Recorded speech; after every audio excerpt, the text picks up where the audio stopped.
Hi, y'all. I'm back. Me too. He's with me. Yep. He was recording earlier. Now he's not. One of the cats is controlling the camera. No. We could not. Might as well be. Well, yeah. Here in a little bit, they might be. You might see an earthquake.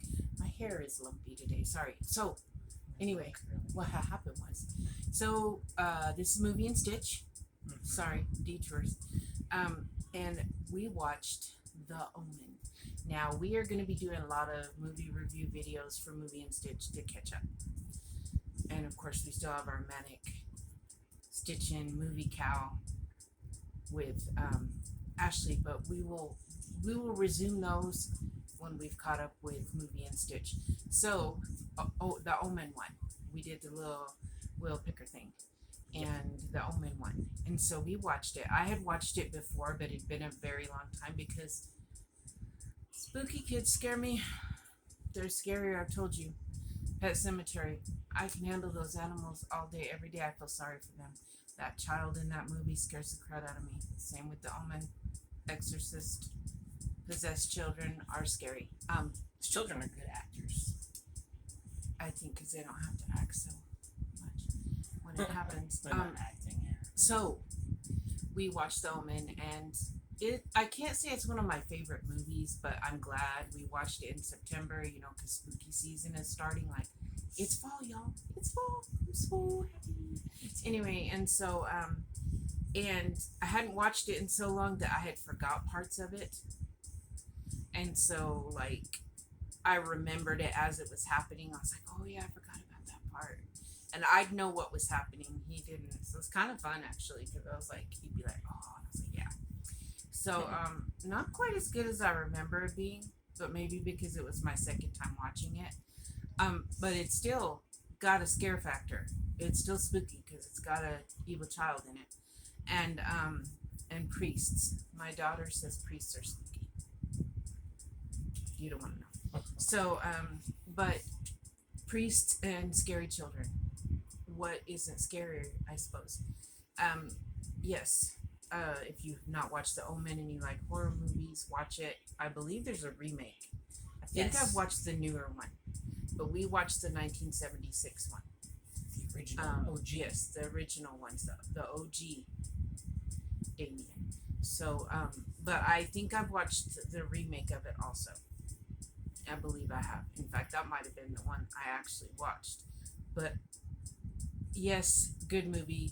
Would it be one? Because we have certain movies we watch every year at Halloween time. Will this be one of them? No. I mean, unless he just really loved it that much. I'm not into possessed children. Not my thing. I'd rather see a bunch of teenagers getting slaughtered. That's just me. So, Yeah, I'm sort of slash guy too. I do like supernatural horror, but I like it at small doses. If it's just constant, it gets. But it is a good movie to watch, and I do like the oldies but goodies. Will I watch it again down the road? I'm sure I'll probably forget I watched it because that's what's been happening lately. So, about 10 years down the road, I'll have forgotten I watched it, and I'll watch it again. I'm like, oh yeah, I remember now. So, oh yeah, the kid. And then when I get to a certain age, it'll all be new to me, and I'll forget. Won't remember it all. So every time it'll be a surprise. There you go. Now he's going to give you some trivia and tell you what he thought of the movie. All right. Well, let's see. It stars Gregory Peck as Robert Thorne. By the way, it surprised me to see him in here. Lee Remick as Catherine Thorne. Harvey Stevens as Damien. David Warner as Keith Jennings. Billy Whitelaw as Miss Baylock. I'm trying to look for the kid's name. Martin Benson as Father Spiletto. Where's Damien? I can't find who played Damien. It's weird. Huh. Anyway, so on to trivia then. Damien. The actor didn't have a name. Harvey Stevens. Yeah, you said that. Oh, did I? Oh, I'm a dork. Okay. Harvey Stevens as Damien was largely chosen for this role for the way he attacked Richard Donner during auditions. Donner asked all the little boys to come at him as if they were attacking Catherine Thorne during the church wedding scene. Stevens screamed and clawed at Donner's face and kicked him in the groin during his act. Donner whipped the kid off them, ordered the kid's blonde hair dyed black, and cast him as Damien. So he was naturally evil. Okay, I cool. know some children who could play that role very well. Some of the best characters are the actors that are that way. Like Jack Nicholson's always an insane guy. It's crazy. One of the If I reasons was an actress, that's what One of the reasons why Gregory Peck accepted the role of a tortured father, conflicted with guilt, was because he hadn't been around when his son Jonathan committed suicide in 1975. Wow, that's dark. Let's see here. Mrs. Baylock was originally written as a warm, abusive Irish nanny. For her audition, Billy Whitelaw significantly changed the dialogue to create the cold, slightly sinister character that subsequently appeared in the film. she is spooky. Yeah. Also, this is sort of related to this, but there's a reference to Damien and Mrs. Baylock in the movie Bride of Chucky with the character Damien Baylock, which is a pretty cool name. Also, I have a Schecter guitar that's called the Damien 6, and yeah, it's black. It's pretty cool. By the way, he is in Trivia each champion. child's play. Yeah, Killer Dolls. If anyone suggests Puppet Master for Pete, then I'd be pretty happy, but I don't really think that's a great movie. That brings that up. No. We It does with Killer we- Dolls, though. we need suggestions for the letter P. Anyway, So- let me give my opinion on the Oh, movie. sorry. You're good. So anyway, it reminded me a lot of The Exorcist. I was really enjoying it, and it's a lot slower paced and everything, but it keeps this sort of anticipation of like what's going to happen next, especially toward the end of the movie where you wonder what the dad's going to do. It's really interesting. Toward the end of the movie, it gets more interesting, but at the beginning, it's very slow and very readable.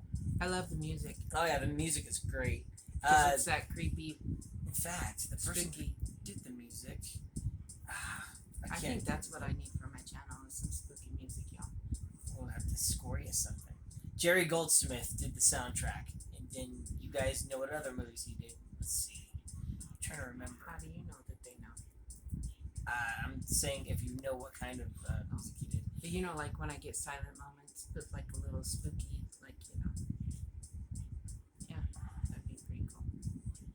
Yeah. I thought he was in some other movies. I was trying he to- was in, I was trying to look up Jerry Goldsmith's. but apparently he's not.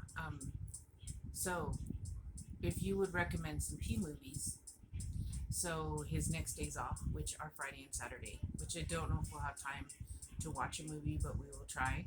Because Friday we have plans with my friend Priscilla. She's gonna cook out, which I love fall cookouts. I don't like summer cookouts; they're hot. I like fall cookouts. And then Saturday we might or might not be going to a farm to a pumpkin patch and stuff with the family. And so, if we have time on his days off, we will watch a P movie and review it. So get your P votes in. Those P votes. Get your votes for a P movie. It could have sounded worse, trust There me. you go. So Jerry Goldsmith has done soundtracks for Star Trek. He did 3 in the Rambo franchise, as well as Logan's Run, Planet of the Apes, Patton, Chinatown, Poltergeist, Gremlins, Hoosiers, Total Recall, Air Force One, LA Confidential, Mulan, and The Mummy. Wow, that's pretty cool. Good stuff. Yeah. So there is the Omen for you. Let us know what you want to watch us. What you want us to watch for the P movie. And I will be getting back to you. Maybe reading tonight, maybe not. Let's see how I feel.